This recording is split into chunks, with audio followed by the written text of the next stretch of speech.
Hi, இன்றைக்கி ஒரு சூப்பரான ரெசிபி பார்த்துடலாமா?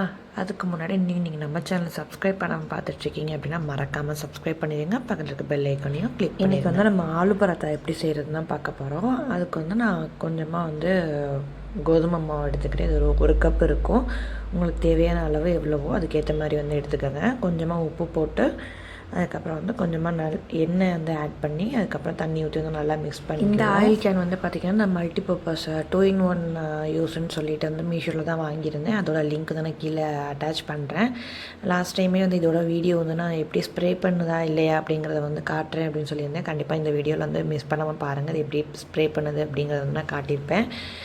சப்பாத்தி மாவு நல்லா பசைஞ்சு எடுத்துக்கிட்டாச்சு. மேலே காயாமல் இருக்கிறதுக்காக லைட்டாக ஸ்ப்ரே பண்ணி எடுத்துக்குவோம். இந்த மாதிரி தான் ஸ்ப்ரே பண்ணணும். 2-in-1 மேலே ஓப்பன் பண்ணோம் அப்படின்னா அந்த லிட்டு வழியாக நார்மலாக ஊற்றுற மாதிரி இருக்கும். இப்படி ஸ்ப்ரே பண்ணோம் அப்படின்னா இந்த மாதிரி லைட்டாக தெரிச்சு வரும்.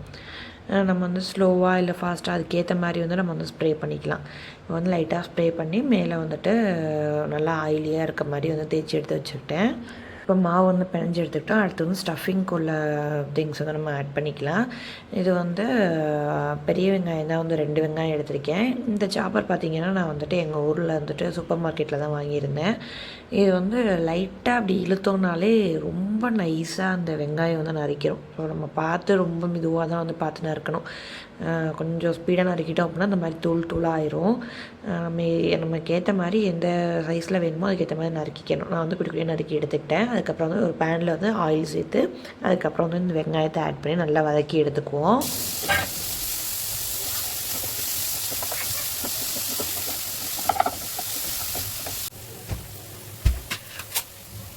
வெங்காயம் வதங்கினப்பறம் 1 ஸ்பூன் இஞ்சி பூண்டு பேஸ்ட் அரைச்சி எடுத்துருக்கேன். அதை இதில் ஆட் பண்ணி நல்லா மிக்ஸ் பண்ணிக்கணும். பச்சை வாசம் போனதுக்கப்புறம் மசாலா ஆட் பண்ணிக்கலாம். இது நல்லா வதங்கட்டும்.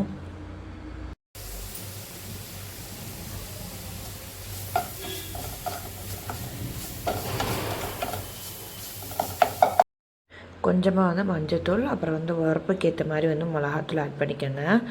அதுக்கப்புறம் கொஞ்சமாக கரம் மசாலா ஒரு ஸ்பூன் கரம் மசாலா ஆட் பண்ணி நல்லா மிக்ஸ் பண்ணி எடுத்துக்கோங்க. ஆல்ரெடி உப்பு நான் சேர்த்துட்டேன். இப்போ நம்ம வேக வச்சு மசிச்சு எடுத்த உருளைக்கிழங்கு நம்ம ஆட் பண்ணிக்கலாம். அதை நல்லா மிக்ஸ் பண்ணி எடுத்துருங்க. அவ்வளோதான்.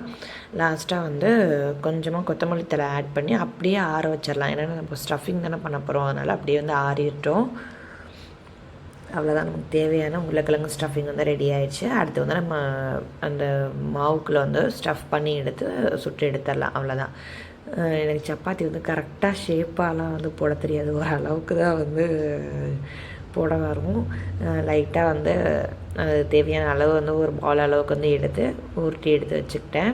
அப்புறம் சப்பாத்தி மாவை லைட்டாக பெலிச்சு எடுத்து வச்சுக்கிட்டேன். இப்போ நமக்கு தேவையான ஸ்டஃபிங் அப்படியே எடுத்து உள்ளே எடுத்து வச்சிடலாம். கொஞ்சம் பெருசாகவே பெலிச்சுக்கோங்க. அப்போ தான் உள்ளே வச்சு அது மூடுறதுக்கு கொஞ்சம் கரெக்டாக இருக்கும். இந்த மாதிரி கொண்ட மாதிரி வரது வேணும்னா எடுத்துக்கலாம். இல்லைனா அப்படியே மடித்து வச்சு கூட நீங்கள் அப்படியே பெலிச்சு எடுத்துக்கலாம். அவ்வளோதான். நமக்கு தேவையான அந்த ஆலு பரோட்டாவோட முக்கால்வாசி பதம் நமக்கு ரெடி ஆகிடுச்சு. அப்படியே சுட்டு எடுக்க வேண்டியது மட்டும்தான். லைட்டாக அந்த உருளைக்கிழங்கு வெளியில் வந்துடுச்சு. ஆனாலும் அது நல்லா டேஸ்ட்டாக தான் இருக்கும். அப்படியே தவாவில் போட்டு நம்ம லைட்டாக வேக வச்சு எடுத்துக்குவோம். இதுக்கு ஸ்டஃபிங் நம்ம பண்ணியிருக்கனால எதுவும் எக்ஸ்ட்ரா தொட்டுக்க மாதிரி எதாவது செய்யணும் அப்படின்லாம் அவசியமே கிடையாது. இதுவே நல்ல டேஸ்ட்டாக இருக்கும். வேணும்னா தயிர் தொட்டு இல்லை மைனஸ் தொட்டுன்னு சாப்பிட்டுக்கலாம். கண்டிப்பாக ட்ரை பண்ணி